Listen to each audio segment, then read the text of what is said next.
What I'm about to reveal in the next few minutes will blow your mind.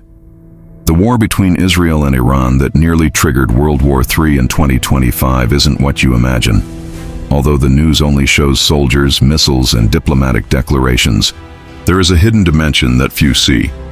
A battle that transcends earthly borders and extends to the deepest spiritual dimensions of human existence. It all began 4,000 years ago with two brothers born of the same lineage, but destined for completely opposite paths. And the Bible already knew this would happen. Every prophecy, every verse, every word was carefully recorded to prepare us for exactly what we are seeing today. If you don't watch it until the end, you'll miss the most shocking revelation about the end times. I'll show you connections that will make you rethink everything you knew about geopolitics, history, and Bible prophecy. The world's great leaders know these truths, but they prefer to keep them secret. Why? Because revealing these spiritual connections would mean admitting that a much larger plan controls the destiny of nations. You're about to discover secrets world leaders have tried to hide. Millennium-old connections that explain not only the current conflict, but humanity's entire trajectory toward its final prophetic climax. Comment here if you believe in Bible prophecy, because this will change everything you thought you knew about the Middle East. Welcome to the Unraveling the Scriptures channel. I'm your host, and today we're going to delve into one of the most shocking revelations I've ever brought you. Have you ever stopped to think about why the conflict between Israel and Iran is so deep and seemingly endless? Why do two nations, separated by hundreds of miles, maintain such an intense rivalry that threatens global stability? What lies behind this historic rivalry that has shaken the Middle East for decades and now promises to shock the entire world? Why have seasoned diplomats, military strategists, and political analysts still failed to find a lasting solution? The answer may surprise you, because they only see the surface. They only see the tip of the iceberg, while the true cause remains hidden deep within biblical history. In this video, we'll explore the spiritual and biblical roots of this conflict, which goes far beyond territory, oil, or regional influence. More than a simple political dispute, we examine an ancient story that began with two brothers, Ishmael and Isaac, both sons of Abraham, the father of faith. United by blood, but divided by a divine promise, they became the origin of two lineages, two nations, and two completely different religious worldviews. What began as a family drama became a clash of civilizations that resonates through the millennia. Every missile launched, every hostile declaration, every military alliance formed today in the Middle East is nothing more than the physical manifestation of a spiritual war that began in the deserts of Mesopotamia 4,000 years ago. Let's discover together how the promises God made to Abraham still influence the decisions of presidents, prime ministers, and ayatollahs. How verses written on ancient scrolls continue to determine the fate of entire nations. If you love God's Word and want to see more content like this, subscribe to the channel, activate the bell, and leave a comment to show your support. Your participation is essential so we can bring these revelations to more people. Biblical roots. The origins of the conflict between Israel and Iran go far beyond modern wars, disputes over natural resources, or the geopolitical rivalries that dominate the news. Its roots lie in the most ancient pages of the Bible, when God himself calls Abraham to leave his homeland and become the father of a great nation. Abraham, originally named Abram, lived in the prosperous city of Ur of the Chaldees in ancient Mesopotamia. He was a prosperous man, with flocks, servants, and a stable life. But God had a bigger plan for him. In Genesis 12:1-3, we read about the calling that would change human history. Now the Lord had said to Abram, "Go from your country, from your family, and from your father's house, to the land that I will show you. I will make you into a great nation. I will bless you and make your name great, and you will be a blessing. I will bless those who bless you, and I will curse him who curses you, and all the families of the earth will be blessed in you." This promise established not only Abraham's destiny, but also the course of world history. Two sons would be born to him who would become the central figures of our narrative: Ishmael, through his union with Hagar, the Egyptian servant, and Isaac, the son of God's promise to Sarah, his wife. But why did Sarah give her servant to Abraham? The answer reveals human nature and our tendency to try to accelerate God's plans with our own strategies. Sarah was barren and elderly. According to the customs of the time, it was acceptable for a wife to offer her servant to bear children in her name. Sarah, impatient with the delay in fulfilling the promise, suggested that Abraham sleep with Hagar. This decision, although culturally accepted, did not align with God's original plan. The result was the conception of Ishmael, who was born when Abraham was 86 years old.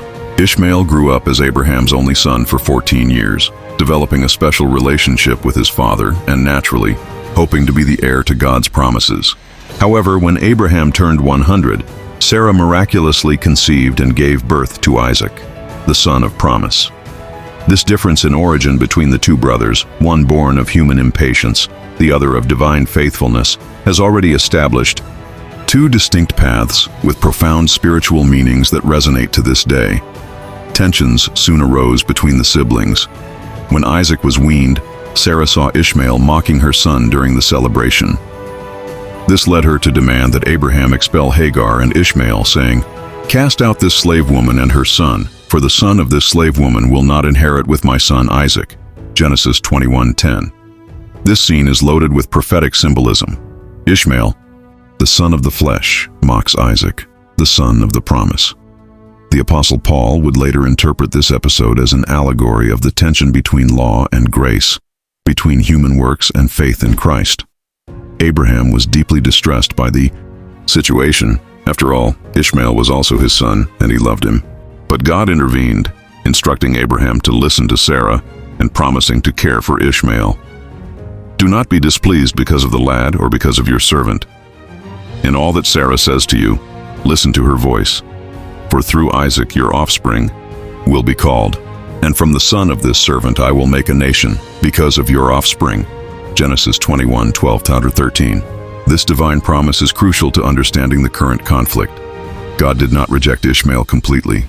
On the contrary, he promised that 12 princes and a great nation would come from him, as recorded in Genesis 17:20. "As for Ishmael, I have heard you. See, I have blessed him and will make him fruitful and multiply him greatly. He will father 12 princes, and I will make him a great nation."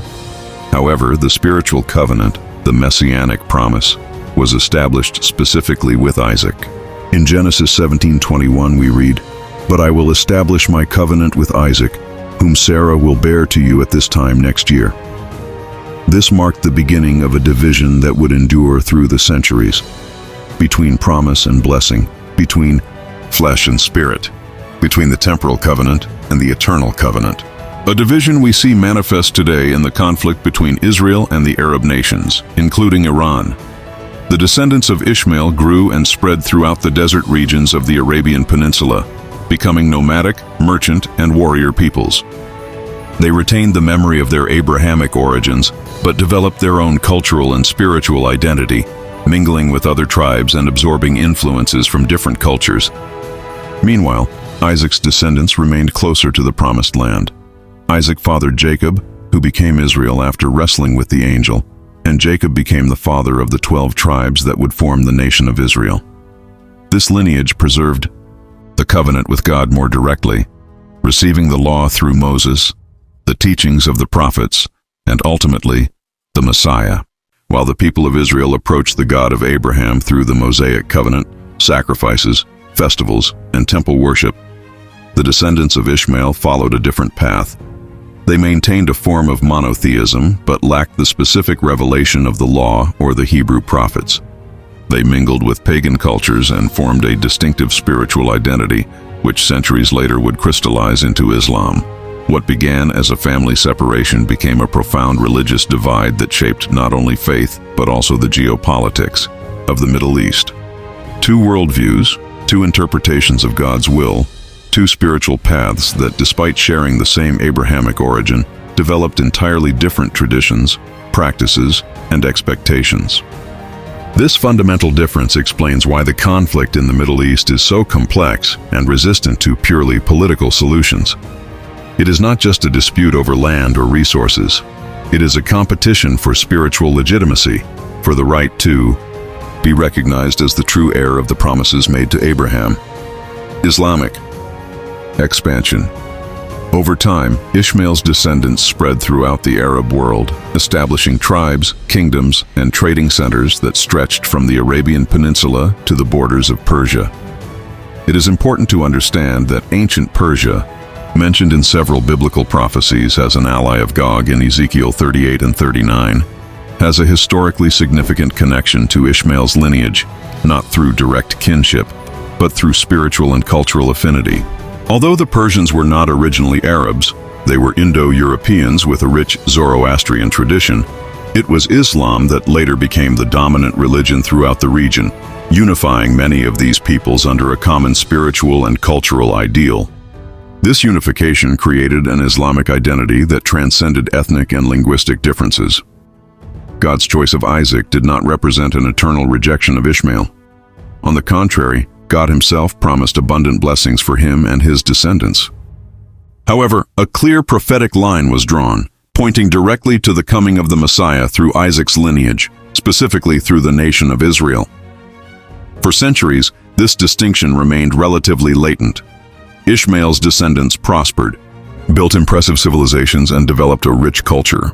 They were skilled merchants, eloquent poets, brilliant mathematicians, and brave warriors. But they lacked a central religious unity that clearly distinguished them from Isaac's descendants. Meanwhile, the children of Ishmael followed a different path, one that centuries later would lead to the founding of Islam. This religion did not emerge from nowhere, but as a natural expression of the Arab people's spiritual search for a religious identity that honored their Abrahamic heritage. A decisive turning point came around the 6th century AD, when everything changed dramatically. Muhammad, an Arab born in the city of Mecca, began claiming to receive direct revelations from the same God as Abraham. According to Islamic tradition, these revelations were transmitted by the angel Gabriel over a period of approximately 23 years, forming what we know today as the Quran. According to Islamic genealogy, Muhammad was a direct descendant of Ishmael through his lineage, further cementing the Arab conviction that they too were legitimate heirs to the promises made to Abraham. This genealogical connection was not merely symbolic, but laid the theological foundation for the emerging new faith. This point is absolutely essential to understanding the spiritual force that drives much of the Islamic world to this day. Many Muslims consider themselves not simply followers of a new religion, but true continuators of the Abrahamic covenant. They believe that Christianity and Judaism have deviated from the original faith of Abraham, and that Islam came to restore true worship of the one God. With the rise of Islam, the city of Mecca became the religious center of the new faith. Initially, early Muslims prayed toward Jerusalem, recognizing its importance in biblical history.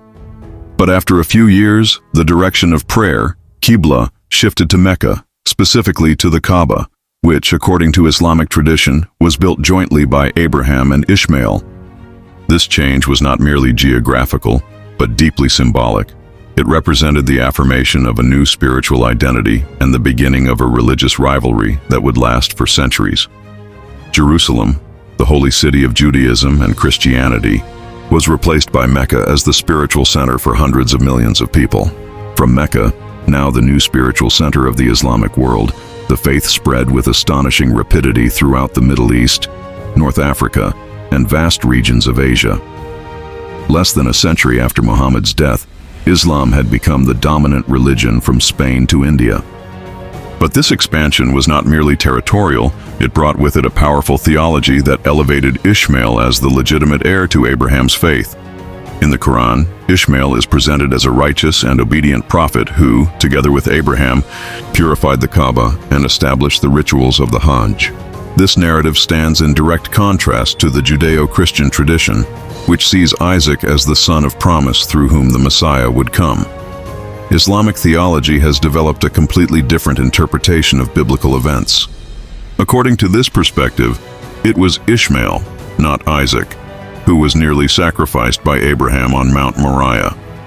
This difference may seem insignificant, but it has enormous implications for understanding who the true heir of the Abrahamic covenant is. While the Islamic world grew thanks to Ishmael's legacy, Israel retained its religious identity based on the Torah, the writings of the prophets, and the messianic promises. The tension between these two worlds was never, and remains, merely political. It is, above all, theological and spiritual. The fundamental question that remains unanswered is, who is the true heir to Abraham's faith? This silent dispute, fueled by centuries of divergent interpretations, profound theological studies, and distinctive spiritual experiences, has created a deep divide that still influences political decisions, strategic alliances, and armed conflicts in the heart of the Middle East. It's important to emphasize that this division has never been merely external. Internally, both Judaism and Islam have developed numerous schools of thought, with diverse branches, denominations, and even significant internal disputes. Within Islam, for example, the division between Sunni and Shia has generated its own theological and political complexities. But at the heart of it all remains a fundamental question: which of Abraham's children truly bears the original spiritual covenant? This point is reflected in the prophetic words of the Apostle Paul in Romans 9:8. It is not the children of the flesh who are the children of God, but the children of the promise are counted as offspring. Paul suggests that Abraham's true descendants are determined not by physical genealogy, but by faith and divine promise. With this in mind, as we witness the ongoing tension between Israel and the Islamic Republic of Iran, we must understand that this is not simply a dispute over territory, oil resources, or geopolitical influence. We are witnessing a clash between two deeply rooted spiritual identities. Two peoples who firmly believe they are the true guardians of Abraham's legacy. This spiritual heritage, marked by faith, blood, tradition, and prophecy, continues to resonate in the decisions of world leaders, the prayers of the faithful, the interpretations of scholars, and even the destinies of entire nations. Every political speech, every military action, every diplomatic attempt is ultimately influenced by this ancient rivalry that began with two brothers in the desert. The Renaissance of Israel, an absolutely decisive milestone in this modern history, was the year 1948, one of the most impactful and prophetically significant events of the 20th century, the rebirth of the State of Israel. This event was not a mere political decision or diplomatic achievement, but the literal fulfillment of biblical prophecies written thousands of years earlier. After centuries of forced dispersal, relentless persecution in virtually every country where they settled, and the indescribable trauma of the Holocaust, in which 6 million Jews were systematically murdered by the Nazi regime, the Jewish people were finally able to return to their ancestral homeland. This return was not just a geographical one, but a spiritual and national rebirth. The dispersion of the Jews, known as the diaspora, began with the destruction of Jerusalem by the Romans in 70 AD. For nearly 1900 years, Jews lived as minorities in foreign lands, maintaining their religious and cultural identity, but without a homeland of their own. During this period, they faced constant persecution, pogroms, expulsions, and attempts at extermination. But amid all this suffering, the Jews never forgot Jerusalem. At every Passover feast, they declared, "Next year in Jerusalem." Their daily prayers included pleas for a return to Zion. This ancient hope was based not only on nostalgia, but on specific biblical promises. The prophet Ezekiel had foretold in astonishing detail, "Thus says the Lord God, when I gather the house of Israel from the peoples among whom they are scattered, I will be sanctified through them in the sight of the nations, and they will dwell in their own land, which I gave to my servant Jacob." Ezekiel 28:25. Jeremiah also prophesied, "Therefore, behold, the days are coming, declares the Lord, when they will no longer say, As surely as the Lord lives, who brought up the Israelites from the land of Egypt, but as surely as the Lord lives, who brought up the Israelites from the north country and from all the countries where I had driven them, for I will bring them back to their own land, which I gave to their fathers." Jeremiah 16:14-15. For the Jewish people, the establishment of Israel in 1948 represented the partial fulfillment of these millennia-old promises made by God to Abraham, Isaac, and Jacob. After centuries of prayer, hope, and suffering, they finally had a nation of their own again. It was as if a dead man had been resurrected, and indeed, this is precisely the language Ezekiel uses in the famous vision of the Valley of Dry Bones. However, for many Arab and Islamic nations, Israel's rebirth was perceived as a